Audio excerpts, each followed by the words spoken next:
Is al-Qaeda not only taking on its sworn enemies now, but fighting for its very survival? Is the lure of ISIL to blame? This is Inside Story.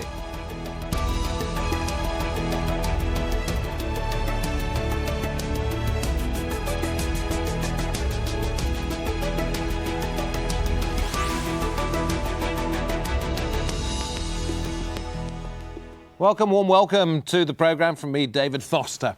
Al-Qaeda earned its reputation and the headlines for largely big attacks, from September the 11th to the Bali and US embassy bombings. But in the years since Osama bin Laden was killed, the Islamic State of Iraq and the Levant's barbarity and its relentless march across Iraq and Syria have stolen the spotlight. It's formed its own caliphate, and it appears to have endless funding and waves of ruthless recruits. We meet someone in a minute who argues that al-Qaeda is being pushed aside and that it's being cut off and pulled apart by ISIL. Well, al-Qaeda has attracted legions of fighters around the world. The group's founder, Osama bin Laden, surfaced in Afghanistan around 1988, and there he and others with him joined the so-called Mujahideen fighting the Soviets. When NATO forces invaded Afghanistan in 2001, much of al-Qaeda's leadership was driven out to neighbouring Pakistan, and over the next few years, the group would expand as a network. Al-Qaeda in Iraq announced its existence in 2004. It was followed by other offshoots around the world who pledged their allegiance to bin Laden. Al-Qaeda in the Islamic Maghreb, 2007 for that one. Al-Qaeda in the Arabian Peninsula, 2009. Al-Shabaab in Somalia gave its allegiance in 2012, and most recently Nusra Front, which is al-Qaeda's affiliate in Syria. Okay, let us bring in our guest for this edition of Inside Story. In London, Shiv Malik, investigative journalist with the Guardian newspaper and co-author of How ISIS Crippled Al-Qaeda. Tel Aviv, and Jawad Al-Tamimi, a military specialist and fellow with the Middle East Forum, and in London, Robin Simcox, an al-Qaeda specialist. Shiv Malik, let me come to you first of all, and the article you've written. One thing I'd like to put to you first of all, a line pretty close to the top of it. You say this new fratricidal split within violent Islamic radicalism is also a sign that al-Qaeda, once the world's most feared terrorist network, knows it has been surpassed. In what way does it know that? Well, ostensibly, after the death of Osama bin Laden in 2011, the natural successor was Ayman al-Zawahiri to take over.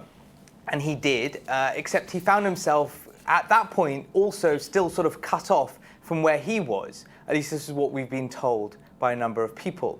Cut off from his branches, unable to quite control things as bin Laden once did. And we know that from the documents that were seized by the US forces who killed him from his compound in Abbottabad in Pakistan. So he had issues already, and ostensibly he's been trumped now by people who are just basically more in the field, and those people are Baghdadi and as that's ramped up. So you Baghdadi being the leader of the Islamic State. Let me put this one to you as well, and then we'll try and get some kind of explanation from the others about what they think of it.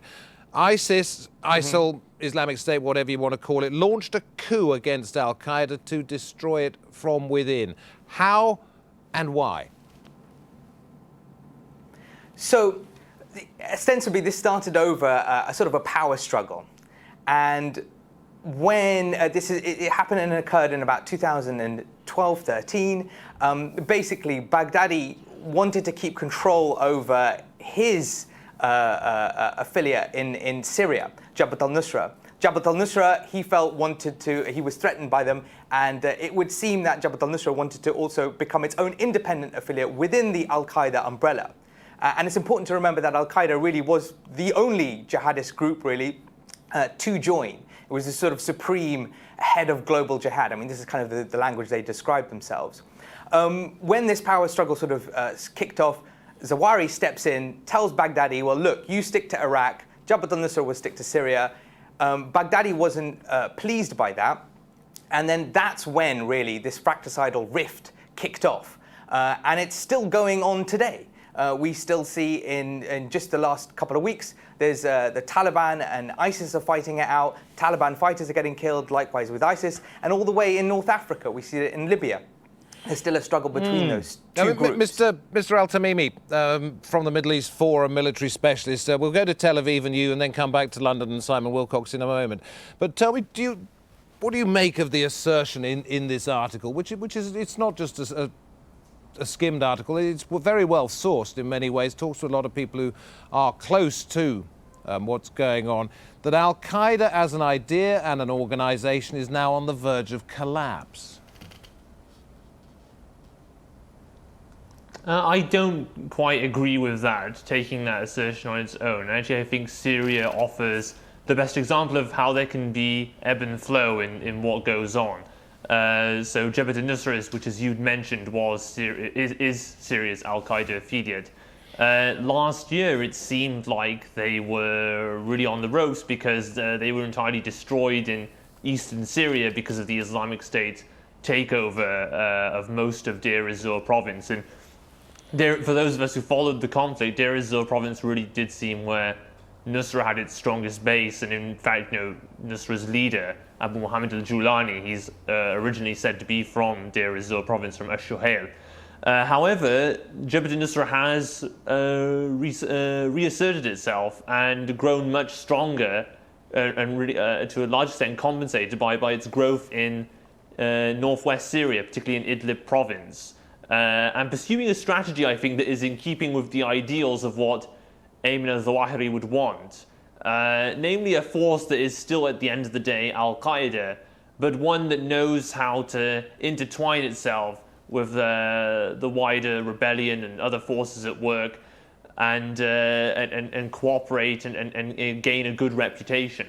Because an awful lot of people, if I could just jump in, Nusra, a great many people might say that on the surface, to them, those outside all of this, both ISIL, ISIS, and al-Qaeda are pretty much the same. They want to fight, they want to bring down Western institutions, they want to expand their empires. How different do you think the two groups are? No, they're not different at all. When it all is said and done, it's the same end ideal of a caliphate with the total implementation of Islamic law. And coming to what I was going to say about Idlib, is where you see an example of the overlap that shows in the end that they're not all that different. So, but at the same time, what I'm trying to emphasize is the strategy that Nusra has pursued is in keeping what Ayman al-Zawahiri would want in terms of how to expand one's influence. So Nusra in Idlib has embedded itself in the wider rebel coalition, in the Jaish al-Fatah coalition, that scored all these recent gains against the regime in Idlib province, expelling them from Idlib city in just a few days, Jisr al-Shughur, Arihan. Basically, the regime is more or less finished in Idlib province. And Nusra played an important role in that. However, we see further north in Idlib province, where there are Nusra strongholds, that you see some of these ideals that do show there isn't much of a difference with the Islamic State. So, for example, the Druze minority in northern Idlib, Nusra forced them to convert to Sunni Islam, and of course there was that recent blow-up on a separate issue between some Druze villagers and Nusra.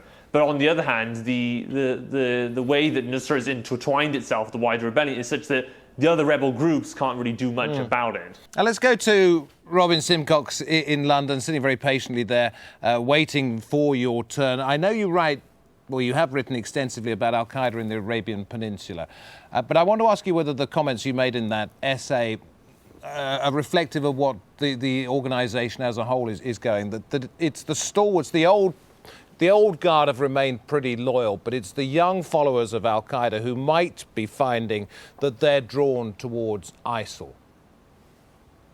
Absolutely, and I think you've seen, and there's a lot of willingness in the intelligence policy community to write al-Qaeda off. We perennially hear about the death knell of al-Qaeda, be it after their leadership begins to be captured straight after 9/11, be be it straight after the Arab Spring or after bin Laden's killing.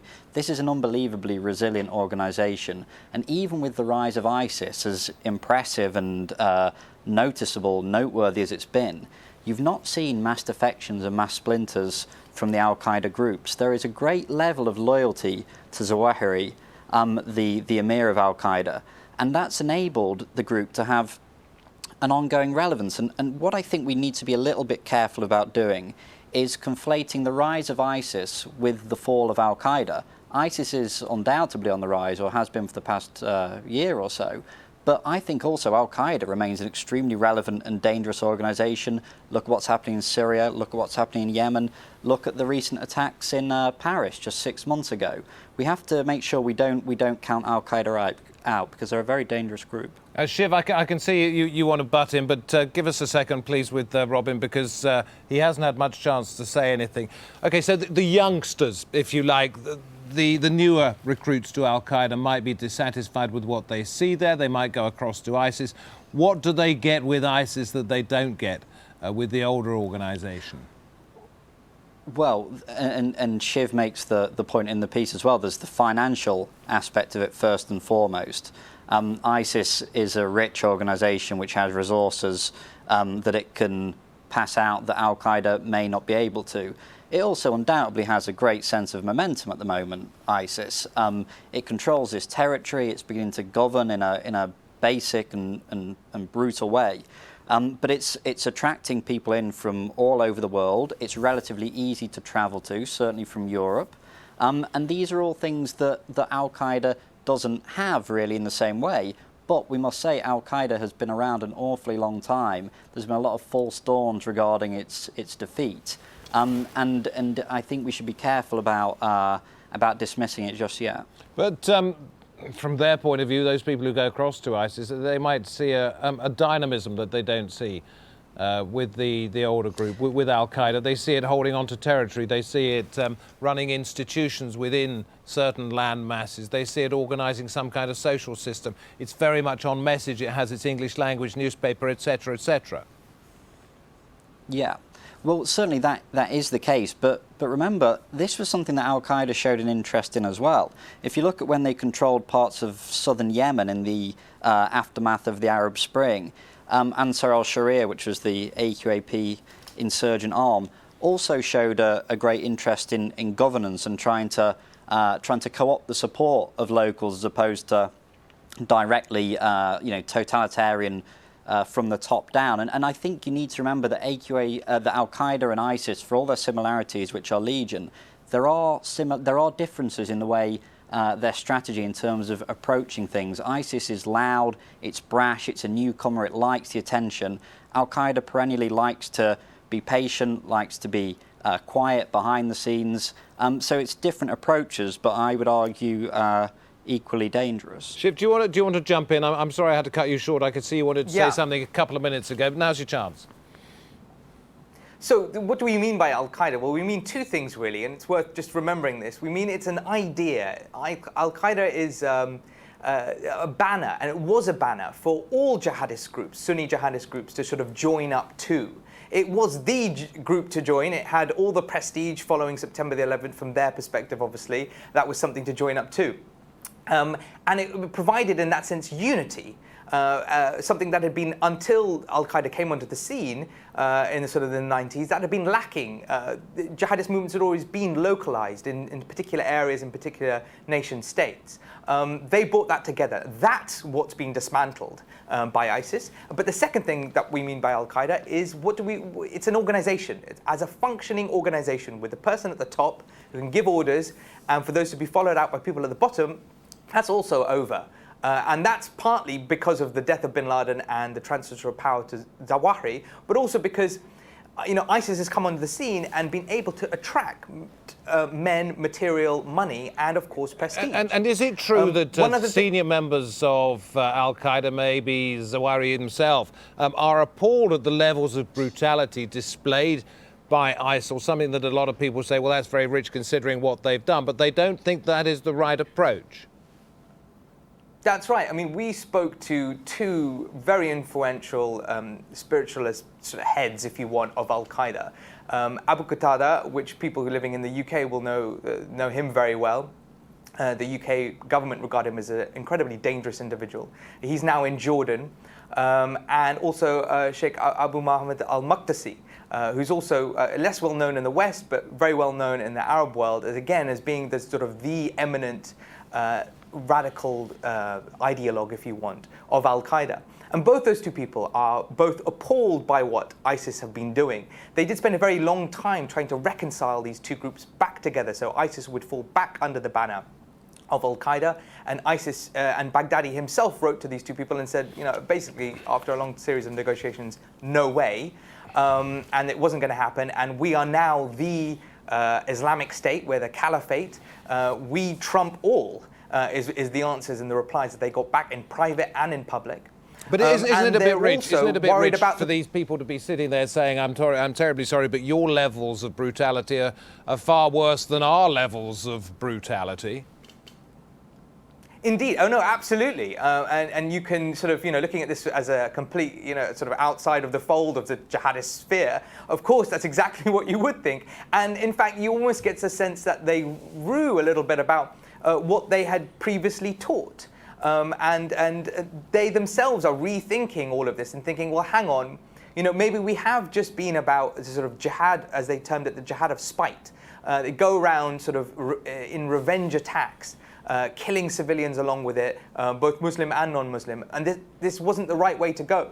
If you hold any truck with what they say, then this is what they say. And they think that they should be a bit more maybe like Hamas or other groups providing social services, which is a very odd concept. Yeah, Hamas, Hezbollah, all of those groups which have actually sort of made people want to come to them because they provide the support structure. Aymenn, in Tel Aviv, working for the Middle East Forum. Let me ask you this. Let's move it on just a little bit. Is there any way that these divisions between the groups, whether they are terminal or not, can be exploited by those people who want to bring both of them, in fact, the multitude of them, down? You mean like in the sense that the West could exploit it maybe to reduce the perceived threat? I'm asking whether that's something that could be worked on or is indeed already being worked on by those people who want to take on these groups. It's a bit of a problem because, take the issue of competition. Al-Qaeda has been noted, had this image of the one that attacked the West, the far enemy, and one way members of various affiliates or supporters could think that they could keep up that credibility is to up the ante and pull off all more daring attacks. And in that sense, for example, one might see that in the killings in Paris, which, as Robin Simcox had noticed, it helped remind us that Al-Qaeda was still there as something that could strike at the West, regardless of the level of training that these various operatives of those attacks had. So I'm less inclined to see it as let them fight. It will benefit the West or whoever. Actually, the issue of competition poses a serious problem in a desire to pull off all more daring attacks to gain credibility. So this suggestion that Al-Qaeda's on the verge of collapse, how could that possibly come about? I know you don't believe it entirely, but you see it looking rather fragile at the moment. How could it perhaps set the seeds of its own destruction, or ISIL could do that for it? I think it came about because of the way ISIS advertise itself. One of the other guests noted it's very loud and adept at exploiting media, and as a consequence, there can be a tendency to overinflate, and then it becomes a self-fulfilling prophecy that since ISIS's perception is so inflated, the perception of ISIS is so inflated, it attracts all the more recruits who seem so impressed by its ability to survive and its ability. The supposed sheer impressiveness of its state-like structure, and based on what was said about the idea of Al-Qaeda is trying to provide more social services, one way that is when we need to learn something from the Islamic State, because the Islamic State is also has placed this for all this emphasis on brutality and cutting off heads and mass executions on. There's also a heavy element in its propaganda of the supposed normality of life under its rule and the supposed comprehensiveness of its state-like structure. But I still think there is still much ebb and flow, but there are certain factors that could really spell the end of al-Qaeda. I mean, I'm not sure what would happen if Ayman al-Zawahiri got killed off. I'm not sure who there would be to replace them, or who else could there be to we were mentioning earlier on that the leader of AQAP was seen perhaps by some as the natural successor, and he's been killed in the last few days. Exactly, yes. So there is that problem. But then on the other hand, turn it the other way. Okay, what about the Islamic State and its question of succession? As we know, many of their own leaders and provincial governors are very obscure figures who seem to be easily replaceable. Like Baghdadi's deputy got killed in Syria at the beginning of 2014. ISIS consolidated itself in Syria with contiguous territory and so on. But it is more of a question. There is also a question of what would happen if Baghdadi himself got killed. Unfortunately, the rumors of his supposed incapacitation and killing have turned out to be untrue. But it is a question of, is there someone who could live up to Baghdadi's legacy within ISIS as well? Robin, what do you make of this? That it's the men at the top that appears to be leading this, but it's the ideology and the social structure that could perhaps determine which one of these groups becomes the more popular with those people on the ground. Where do you think it goes from here? Well, from the ISIS point of view, I think there is they've controlled so much territory at the moment, they've embedded themselves in so many of the structures, and there's so much chaos in Iraq and Syria, that I think that they are largely immune to elimination of high-value targets. It would be certainly a welcome development if Baghdadi was killed, but probably wouldn't massively impact ISIS's current day-to-day operations. I think the killing of Waheshi, the AQAP emir, who was al-Qaeda's general manager and was a link between Zawahiri and some of the regional affiliates, is a potentially really damaging blow to al-Qaeda, because he is the man who connects the regional groups to Zawahiri in Pakistan. But ultimately, as long as there's chaos in the countries which al-Qaeda operates in, which there is in Yemen, there is in Syria, there is in Somalia, there is in Libya, then the group are going to be able to find ways to flourish. So that's where some of my concern on this lies at the moment, as I think that both organisations have a level of strength which we mustn't underestimate, and the killing of key personalities isn't necessarily going to get this done in terms of defeating the groups. And how much were they underestimated, the strengths of these organisations in the early days, both of al-Qaeda and within the last 2 years of ISIL? How much did people just simply say, well, look, we can deal with those, with the bombs, the bullets, we can sort it out. People will get tired of living under that sort of rule, when in fact so far that hasn't proved to be the case. Well, I mean, the underestimation of ISIS's ability was bordering on the criminally negligent. I mean, the withdrawal from Iraq and the way that the US, the UK, and others seemed to lose interest in the country was disgraceful, really. Al-Qaeda, I think there's been pressure put on the group for years and years. I mean, be it drone strikes, be it other counter-terrorism operations abroad, and wrapping up cells in Europe. So there has been attention placed on the group, but we've not been able to defeat its ideology, and it's managed to replenish itself time and time again. Well, thank you. Thank you, each one of you. It's been fascinating for me. I hope it's been fascinating for those of you at home who were watching. So thank you. In London, Shiv Malik and Robin Simcox. And a big thank you in Tel Aviv, Aymenn Jawad Al-Tamimi. Thank you too for watching this edition of Inside Story. Send us your thoughts, send us your ideas. You can contact us on our programme page, aljazeera.com. Post your comments too, if you would like to do so, at facebook.com/AJ Inside Story. Tweet us too, AJ Inside Story. From me, David Foster, and the whole of the Inside Story team. That's it for now. Thank you for watching. See you next time, I hope.